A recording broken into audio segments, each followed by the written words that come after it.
श्री एकाक्षर गणपति कवचम गणेशो मे शिरः पातु फालं पातु गजाननः नेत्रे गणपतिः पातु गजकर्णः श्रुति मम कपोलौ गणनाथस्तु घ्राणं गन्धर्वपूजितः मुखं मे सुमुखः पातु चिबुकं गिरिजासुतः जिह्वां पातु गणक्रीडो दन्तान् रक्षतु दुर्मुखः वाचं विनायकः पातु कण्ठं पातु मदोत्कटः स्कन्धौ पातु गजस्कन्धो बाहू मे विघ्ननाशनः हस्तौ रक्षतु हेरम्बो वक्षः पातु महाबलः हृदयं मे गणपति रुदरं मे महोदरः नाभिं गम्भीरहृदयो पृष्ठं पातु सुरप्रियः कटिं मे विकटः पातु गुह्यं मे गुहपूजितः ऊरू मे पातु कौमारं जानुनी च गणाधिपः जङ्घे जयप्रदः पातु गुल्फौ मे धूर्जटिप्रियः चरणौ दुर्जयः पातुर्साङ्गं गणनायकः आमोदो मे ग्रतः पातु प्रमोदः पातु पृष्ठतः दक्षिणे पातु सिद्धीशो वामे विद्याधरार्चितः प्राच्यां रक्षतु मां नित्यं चिन्तामणिविनायकः आग्नेयां वक्रतुण्डो मे दक्षिणस्यामुमासुतः नैऋत्यां सर्वविघ्नेशो पातु नित्यं गणेश्वरः प्रतीच्यां सिद्धिदः पातु वायव्यां गजकर्णकः कौवेर्यां सर्वसिद्धीशो ईशान्यामीशनन्दनः ऊर्ध्वं विनायकः पातु अधो मूषकवाहनः दिवागोक्षीरधवलः पातु नित्यं गजाननः रात्रौ पातु गणक्रीडो सन्ध्ययोऽसुरवन्दितः पाशाङ्कुशाभयकरः सर्वतः पातु मां सदा ग्रहभूतपिशाचेभ्यो पातु नित्यं गणेश्वरः सत्त्वं रजस्तमो वाचं बुद्धिं ज्ञानं स्मृतिं दयां धर्मं चतुर्विधं लक्ष्मीं लज्जां कीर्तिं कुलं वपुः धनं धान्यगृहान् दारान् पुत्रान् पौत्रान् सखींस्तथा एकदन्तोऽवतु श्रीमान् सर्वतः शङ्करात्मजः सिद्धिदं कीर्तिदं देवी प्रपठेन्नियतः शुचिः एककालं द्विकालं वा त्रिकालं वापि भक्तितः न तस्य दुर्लभं किञ्चित् त्रिषु लोकेषु विद्यते सर्वपापविनिर्मुक्तो जायते भुवि मानवः यं यं कामयते मर्त्यः सुदुर्लभमनोरथं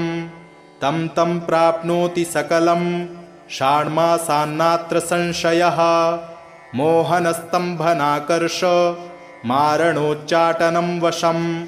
स्मरणादेव जायन्ते नात्र कार्या विचारणा सर्वविघ्नहरे देवीं ग्रहपीडानिवारणं सर्वशत्रुक्षयकरं सर्वापत्तिनिवारणं धृत्वेदं कवचं देवी यो जपेन्मन्त्रमुत्तमं न वाच्यते स विघ्नौघैः कदाचिदपि कुत्रचित् भूर्जे लिखित्वा विधिवत् धारयेद्यो नरः शुचिः एकबाहो शिरः कण्ठे पूजयित्वा गणाधिपम् एकाक्षरस्य मन्त्रस्य कवचं देवि दुर्लभं यो धारयेन्महेशानि न विघ्नैरभिभूयते गणेशहृदयं नाम कवचं सर्वसिद्धिदं पठेद्वा पाठयेद्वापि तस्य सिद्धिः करे स्थिता न प्रकाश्यं महेशानि कवचं यत्र कुत्रचित् दातव्यं भक्तियुक्ताय गुरुदेवपराय च। हरिः ॐ नमस्ते गणपतये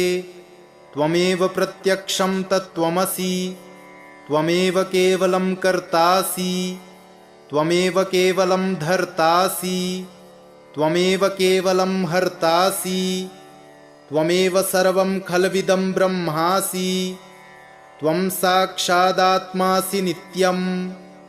ऋतं वच्मि सत्यं वच्मि अवत्वं माम् अववक्तारम् अवश्रोतारम् अवदातारम् अवधातारम् अवानूचानमवशिष्यम् अवपश्चात्तात् अवपुरस्तात् अवचोत्तरात्तात् अवदक्षिणात्तात् अवचोर्ध्वात्तात् अवाधरात्तात् सर्वतो मां पाहि पाहि समन्तात् त्वं वाङ्मयस्त्वं चिन्मयः त्वमानन्दमयस्त्वं ब्रह्ममयः त्वं सच्चिदानन्दाद्वितीयोऽसि त्वं प्रत्यक्षं ब्रह्मासि त्वं ज्ञानमयो विज्ञानमयोऽसि सर्वं जगदिदं त्वत्तो जायते सर्वं जगदिदं त्वत्तिष्ठति सर्वं जगदिदं त्वयि लयमेष्यति सर्वं जगदिदं त्वयि प्रत्येति त्वं भूमिरापो नलो नीलो नभः त्वं चत्वारि वाक्पदानि त्वं गुणत्रयातीतः त्वं कालत्रयातीतः त्वं देहत्रयातीतः त्वं मूलाधारस्थितोऽसि नित्यं त्वं शक्तित्रयात्मकः त्वां योगिनो ध्यायन्ति नित्यं त्वं ब्रह्मा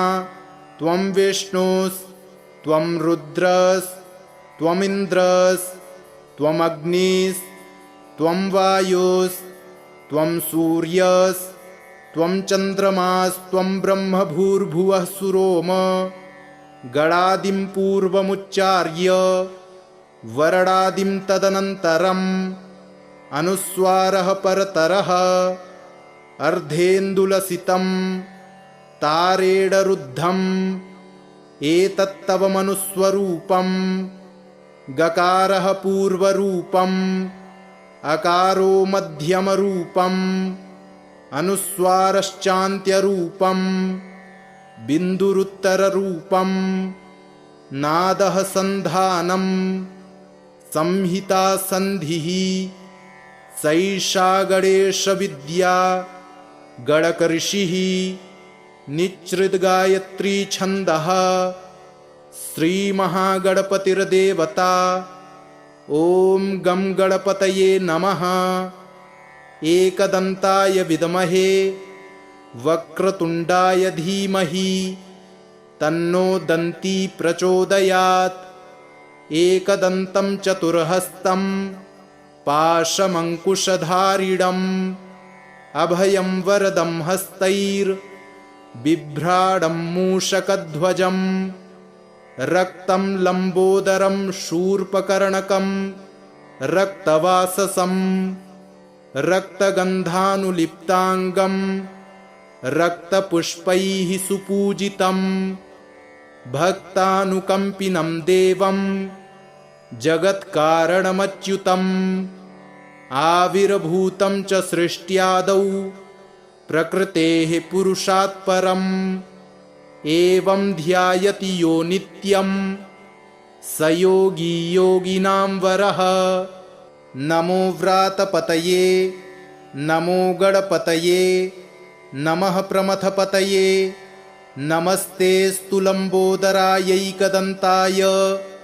विघ्नविनाशिने शिवसुताय श्रीवरदमूर्तये नमो नमः। गणेशो मे शिरः पातु फालं पातु गजाननः नेत्रे गणपतिः पातु गजकर्णः श्रुति मम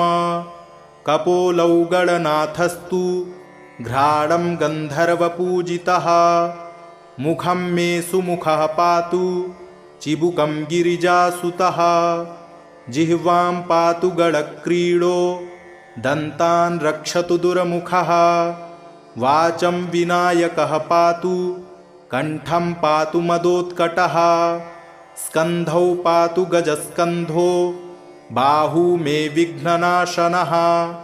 हस्तौ रक्षतु हेरम्बो वक्षः पातु महाबलः हृदयं मे गणपति रुदरं मे महोदरः नाभिं गम्भीरहृदयो पृष्ठं पातु सुरप्रियः कटिं मे विकटः पातु गुह्यं मे गुहपूजितः ऊरू मे पातु कौमारं जानुनी च गणाधिपः जङ्घे जयप्रदः पातु गुल्फौ मे धूर्जटिप्रियः चरणौ दुर्जयः पातुर्साङ्गं गणनायकः आमोदो मे ग्रतः पातु प्रमोदः पातु पृष्ठतः दक्षिणे पातु सिद्धीशो वामे विद्याधरार्चितः प्राच्यां रक्षतु मां नित्यं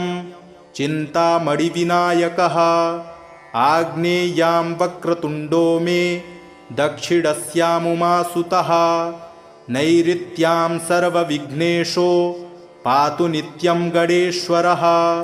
प्रतीच्यां सिद्धिदः पातु वायव्यां गजकर्णकः कौबेर्यां सर्वसिद्धीशो ईशान्यामीशनन्दनः ऊर्ध्वं विनायकः पातु अधो मूषकवाहनः दिवागोक्षीरधवलः पातु नित्यं गजाननः रात्रौ पातु गणक्रीडो सन्ध्ययोऽसुरवन्दितः पाशाङ्कुशाभयकरः सर्वतः पातु मां सदा ग्रहभूतपिशाचेभ्यो पातु नित्यं गणेश्वरः सत्त्वं रजस्तमो वाचं बुद्धिं ज्ञानं स्मृतिं दयां धर्मं चतुर्विधं लक्ष्मीं लज्जां कीर्तिं कुलं वपुः धनं धान्यगृहान् दारान् पुत्रान् पौत्रान् सखींस्तथा एकदन्तोऽवतु श्रीमान् सर्वतः शङ्करात्मजः सिद्धिदं कीर्तिदं देवी प्रपठेन्नियतः शुचिः एककालं द्विकालं वा त्रिकालं वापि भक्तितः न तस्य दुर्लभं किञ्चित् त्रिषु लोकेषु विद्यते सर्वपापविनिर्मुक्तो जायते भुवि मानवः यं यं कामयते मर्त्यः सुदुर्लभमनोरथं तं तं प्राप्नोति सकलं षाण्मासान्नात्र संशयः मोहनस्तम्भनाकर्ष मारणोच्चाटनं वशं स्मरणादेव जायन्ते नात्र कार्या विचारणा सर्वविघ्नहरे देवीं ग्रहपीडानिवारणं सर्वशत्रुक्षयकरं सर्वापत्तिनिवारणं धृत्वेदं कवचं देवी यो जपेन्मन्त्रमुत्तमं न वाच्यते स विघ्नौघैः कदाचिदपि कुत्रचित् भूर्जे लिखित्वा विधिवत् धारयेद्यो नरः शुचिः एकबाहो शिरः कण्ठे पूजयित्वा गणाधिपम् एकाक्षरस्य मन्त्रस्य कवचं देवि दुर्लभं यो धारयेन्महेशानि न विघ्नैरभिभूयते गणेशहृदयं नाम कवचं सर्वसिद्धिदं पठेद्वा पाठयेद्वापि तस्य सिद्धिः करे स्थिता न प्रकाश्यं महेशानि कवचं यत्र कुत्रचित् दातव्यं भक्तियुक्ताय गुरुदेवपराय च। हरिः ॐ नमस्ते गणपतये त्वमेव प्रत्यक्षं तत्त्वमसि त्वमेव केवलं कर्तासि त्वमेव केवलं धर्तासि त्वमेव केवलं हर्तासि त्वमेव सर्वं खल्विदं ब्रह्मासि त्वं साक्षादात्मासि नित्यं ऋतं वच्मि सत्यं वच्मि अवत्वं माम् अववक्तारम् अवश्रोतारम् अवदातारम् अवधातारम् अवानूचानमवशिष्यम् अवपश्चात्तात् अवपुरस्तात् अवचोत्तरात्तात् अवदक्षिणात्तात् अवचोर्ध्वात्तात् अवाधरात्तात् सर्वतो मां पाहि पाहि समन्तात्। त्वं वाङ्मयस्त्वं चिन्मयः त्वमानन्दमयस्त्वं ब्रह्ममयः त्वं सच्चिदानन्दाद्वितीयोऽसि त्वं प्रत्यक्षं ब्रह्मासि त्वं ज्ञानमयो विज्ञानमयोऽसि। सर्वं जगदिदं त्वत्तो जायते सर्वं जगदिदं त्वत्तिष्ठति सर्वं जगदिदं त्वयि लयमेष्यति सर्वं जगदिदं त्वयि प्रत्येति। त्वं भूमिरापो नलो नीलो नभः त्वं चत्वारि वाक्पदानि त्वं गुणत्रयातीतः त्वं कालत्रयातीतः त्वं देहत्रयातीतः त्वं मूलाधारस्थितोऽसि नित्यं त्वं शक्तित्रयात्मकः त्वां योगिनो ध्यायन्ति नित्यं त्वं ब्रह्मा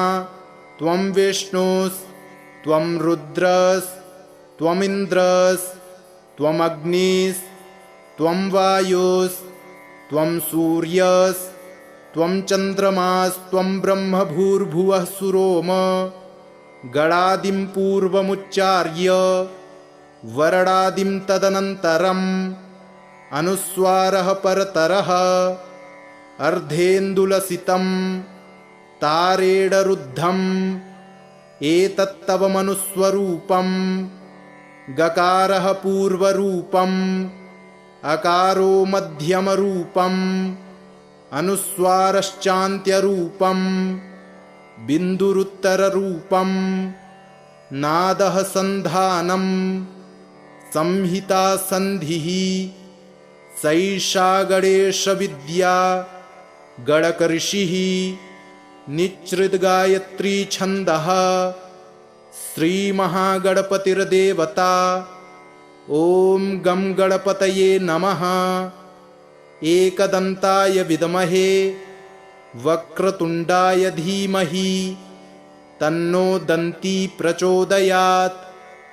एकदन्तं चतुर्हस्तं पाशमङ्कुशधारिणम् अभयं वरदं हस्तैर्बिभ्राडं मूषकध्वजं रक्तं लम्बोदरं शूर्पकर्णकं रक्तवाससं रक्तगन्धानुलिप्ताङ्गं रक्तपुष्पैः सुपूजितं भक्तानुकम्पिनं देवं जगत्कारणमच्युतम् आविर्भूतं च सृष्ट्यादौ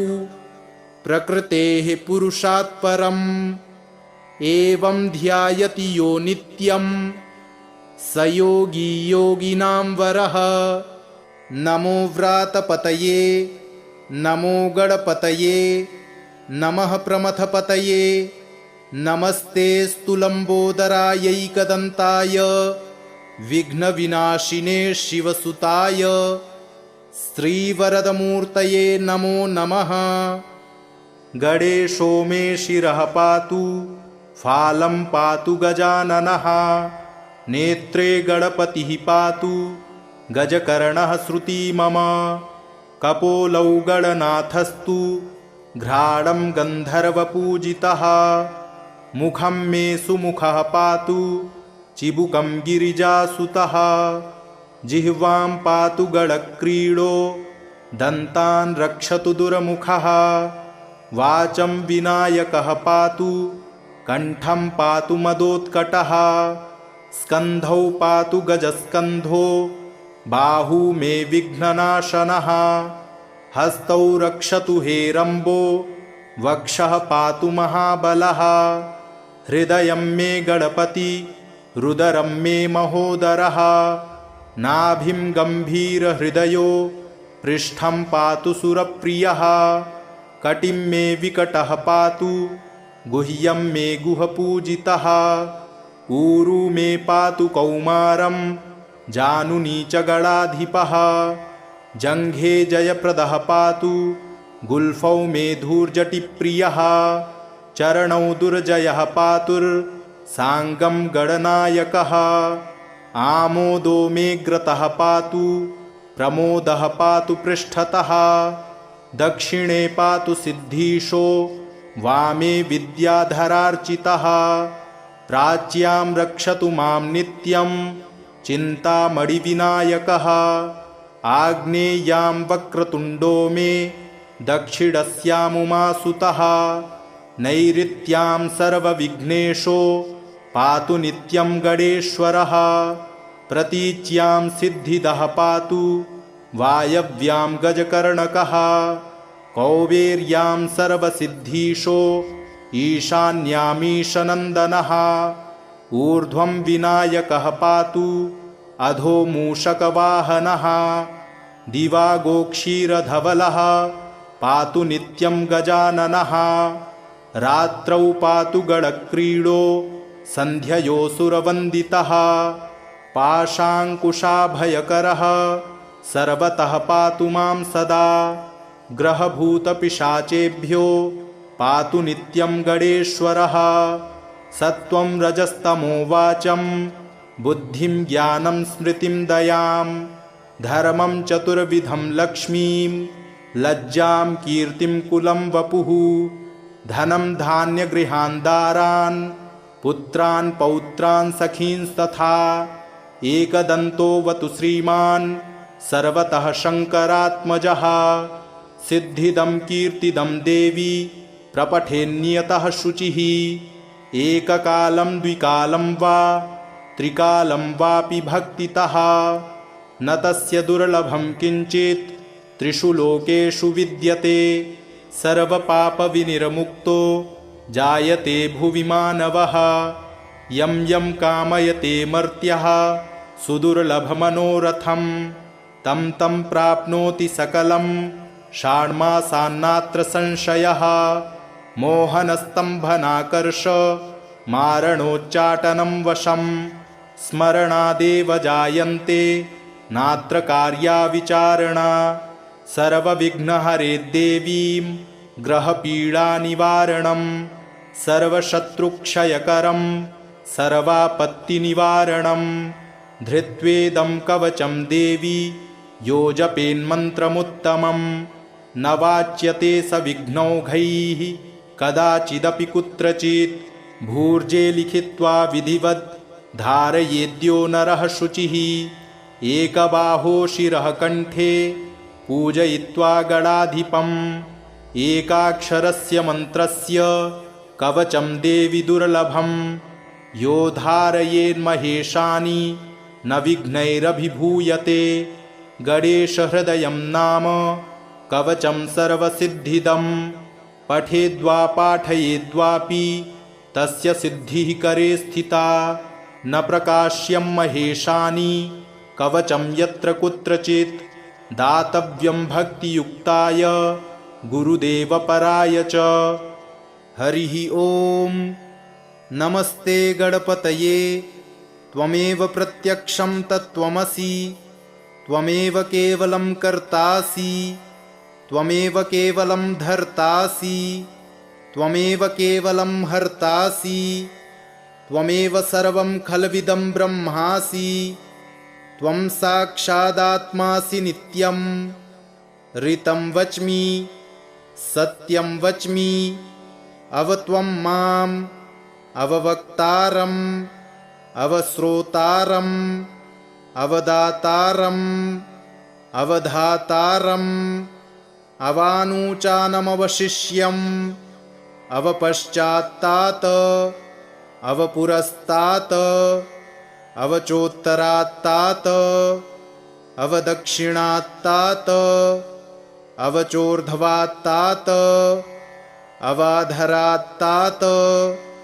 सर्वतो मां पाहि पाहि समन्तात् त्वं वाङ्मयस्त्वं चिन्मयः त्वमानन्दमयस्त्वं ब्रह्ममयः त्वं सच्चिदानन्दाद्वितीयोऽसि त्वं प्रत्यक्षं ब्रह्मासि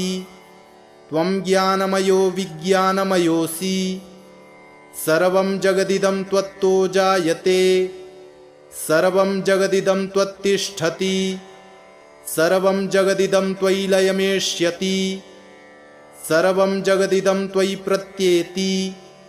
त्वं भूमिरापो नलो नीलो नभः त्वं चत्वारि वाक्पदानि त्वं गुणत्रयातीतः त्वं कालत्रयातीतः त्वं देहत्रयातीतः त्वं मूलाधारस्थितोऽसि नित्यं त्वं शक्तित्रयात्मकः त्वां योगिनो ध्यायन्ति नित्यं त्वं ब्रह्मा त्वं विष्णुस्त्वं रुद्रस्त्वमिन्द्रस्त्वमग्निस्त्वं वायुस्त्वं सूर्यस्त्वं चन्द्रमास्त्वं ब्रह्म भूर्भुवः सुरोम गणादिं पूर्वमुच्चार्य वरणादिं तदनन्तरम् अनुस्वारः परतरः अर्धेन्दुलसितं तारेणरुद्धम् एतत्तव मनुस्वरूपं गकारः पूर्वरूपम् अकारो मध्यमरूपम् अनुस्वारश्चान्त्यरूपम् बिन्दुरुत्तररूपम् नादः सन्धानम् संहिता सन्धिः सैषा गणेशविद्या गणकऋषिः निच्छृद्गायत्री छन्दः श्रीमहागणपतिर्देवता ॐ गं गणपतये नमः एकदन्ताय विद्महे वक्रतुण्डाय धीमहि